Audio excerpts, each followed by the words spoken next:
शांति। मुरली की तारीख है 1/4/2026। बाबा मुरली का सार बता रहे हैं। मीठे बच्चे, बाप जो है जैसा है तुम बच्चों में भी नंबरवार पहचानते हैं। अगर सब पहचान लेवे तो बहुत भीड़ मच जाए।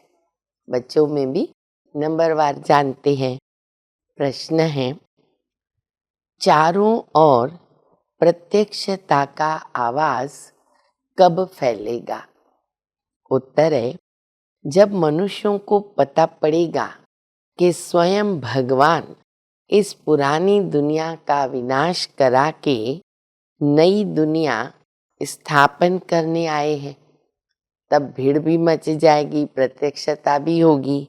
और दूसरा, हम सबकी सद्गति करने वाला बाबा हमें भक्ति का फल देने आए हैं। यह निश्चय हो जाए तो प्रत्यक्षता हो जाए, चारों ओर हलचल मच जाए। मुरली के अंदर बहुत अच्छा गीत है, जो पिया के साथ है उनके लिए ज्ञान की बरसात है।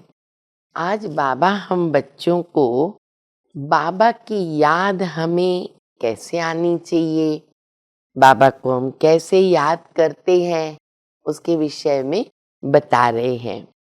बाबा कहते, कई बच्चों को भी ना बाबा को यथार्थ याद करना अभी तक आता नहीं है। बाबा के बच्चे याद करना यथार्थ नहीं आता तो क्या होता है, घड़ी घड़ी भूल जाते हैं। मैं जो हूँ, जैसा हूँ, उस रूप में बच्चों में भी कोई विरले ही बाबा को ऐसा याद करते हैं। अब चेक करो हम कैसे याद करते हैं, क्यों, कारण क्या? तो बाबा कहते, क्योंकि बच्चे देह अभिमान में बहुत आ जाते हैं। इसमें बहुत लव चाहिए। बाबा को याद तभी हम प्यार से करेंगे, बाबा से प्यार हो। जिसके साथ प्रीत होती है बहुत प्यार से याद करते हैं। प्रीत है तो ऑटोमेटिक याद आती है। तो बाबा से लव चाहिए। और दूसरा शब्द जो बाबा ने यूज किया है, बाबा कहते तकदीर भी चाहिए तो बाबा की याद आती है। अरे कोई तो सिर्फ 1-2% ही बाबा को मुश्किल याद करते हैं। बाबा से लव हो अगर तो वो बच्चों की निशानी क्या? तो बाबा कहते कदम कदम श्रीमत पर चलना होगा। जिनका लव है वो चलते भी हैं। देही अभिमानी बनने में मेहनत लगती है। अपने को आत्मा समझ मोस्ट ब्लवेड बाबा को याद करना मासी का घर नहीं है। देखो कैसे बाबा रमणीकता से बता रहे, वो बच्चे मासी का घर नहीं है। उनके चेहरे पर जो बाबा से प्यार से याद करते ना, बाबा कहते रौनक आ जाती है। फिर बाबा ने बहुत अच्छा मिसाल दिया है। कन्या की शादी होती है, तैयार होती है, जेवर पहनती है, तो क्या हो जाता है, उसका मुखड़ा कैसा दिखता है, एकदम चेहरा खिला हुआ होता है, खुश दिखाई देती है।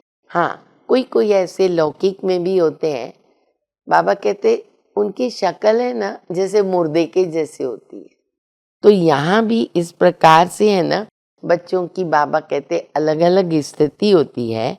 साजन को न याद करेंगे तो फिर शक्ल तो मुरझाई हुई रहेगी। दुनिया में भी ऐसे ही होता है। लेकिन बाबा कहते बच्चे निरंतर बाप को याद करना, ये अवस्था भी अंत में होगी जरूर। प्रैक्टिस करते करते ये भी अवस्था होगी। देह अभिमान आ जाता है तो फिर बच्चों से विकर्म भी हो जाते, पाप हो जाते हैं। और विकर्म होते हैं तो 100 गुनी सजा हो जाती है। फिर बाबा दूसरी बात सेवा की बता रहे। बाबा कहते अगर इस समय पर साधु संतों को ये निश्चय हो जाए, मालूम पड़ जाए कि निराकार भगवान शिव पिता गीता का ज्ञान सुना रहे हैं और अब इस पुरानी दुनिया का विनाश होना है तो क्या होगा मालूम है? बाबा कहते हैं मुंबई से आबू तक है ना क्यों लग जाएगी, अगर उनको अभी मालूम पड़े तो, और पूरे भारत में हंगामा हो जाए। लेकिन हाँ बच्चे, अंत में तुम्हारा प्रभाव जरूर निकलेगा। और ये जो दैवी झाड़ है वो धीरे धीरे बढ़ता है, स्लोली बढ़ता है। फिर बाबा दूसरी बात बता रहे, बच्चे अभी तुम अपने से पूछो। क्या पूछो? मेरे से कोई पाप तो नहीं होता है, और मैं पुण्य का काम कितना करता हूँ, कितनी करती हूँ। अच्छा, अंधों की लाठी में बन रही हूँ, अंधों की लाठी में बन के चल रहा हूँ, ये अपने आप से पूछो। फिर बाबा कहते देखो, बाबा तो इस समय एक ही समय पर संगम में 3 धर्म स्थापन करते हैं, ब्राह्मण, फिर देवता, फिर क्षत्रिय। तो वो बाबा का स्थापन किया हुआ है, और इसीलिए बाबा ने तुम बच्चों को ज्ञान का तीसरा नेत्र देकर पूरी नॉलेज दे दी है। तो बच्चे अभी मेहनत करो किस बात की? देही अभिमानी बनने की। याद की यात्रा भी बड़ी अच्छी है। फिर अंत में बाबा ने बहुत अच्छी बात बताई। बाबा कहते शिव बाबा तुम बच्चों को याद करता है, ये ब्रह्मा बाबा तुम बच्चों को याद नहीं करता। शिव बाबा को मालूम है सपूत बच्चे कौन से हैं, सर्विसेबल बच्चों को बाबा याद करते हैं। बाकी ये जो बाबा है ना, ब्रह्मा बाबा, अरे इनको तो यही डायरेक्शन है कि मामेकम याद करो, अर्थात शिव बाबा को याद करो। अब हम सुनेंगे धारणा के लिए मुख्य सार। तकदीरवान बनने के लिए एक बाबा से सच्चा सच्चा लव रखना है। लव रखना माना कदम कदम एक की ही श्रीमत पर चलना। दूसरा, रोज पुण्य का काम अवश्य करना है, और सबसे बड़ा पुण्य का काम है बाबा का परिचय देना, बाबा को याद करना और सभी को बाबा की याद दिलाना। वरदान है, अपनी दृष्टि और वृत्ति के परिवर्तन द्वारा सृष्टि को बदलने वाले साक्षात्कार मूर्त भव। अपनी वृत्ति के परिवर्तन से दृष्टि को दिव्य बनाओ, तो दृष्टि द्वारा अनेक आत्माएं अपने यथार्थ रूप, यथार्थ घर, यथार्थ राजधानी देखेगी। ऐसा यथार्थ साक्षात्कार कराने के लिए वृत्ति में जरा भी देह अभिमान की चंचलता न हो, तो वृत्ति के सुधार से दिव्य बनाओ दृष्टि को, तब ये सृष्टि परिवर्तन होगी। देखने वाले अनुभव करेंगे कि ये नैन नहीं, लेकिन ये जादू की डिबिया है। वह नैन साक्षात्कार के साधन बन जाएंगे। स्लोगन है, सेवा के उमंग उत्साह के साथ बेहद की वैराग्य वृत्ति सफलता का आधार है। अव्यक्त इशारा, महान बनने के लिए मधुरता, नम्रता का गुण धारण करो। मधुरता के गुण को धारण करने वाला यहाँ भी महान बनता है और वहाँ भी मर्तबा पाता है।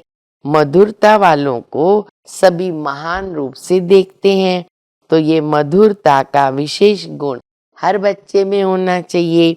मधुरता को मधु जिनके साथ है, उन्हें हर कार्य में सफलता ही सफलता है। उनके जीवन में असफलता मिट जाती है।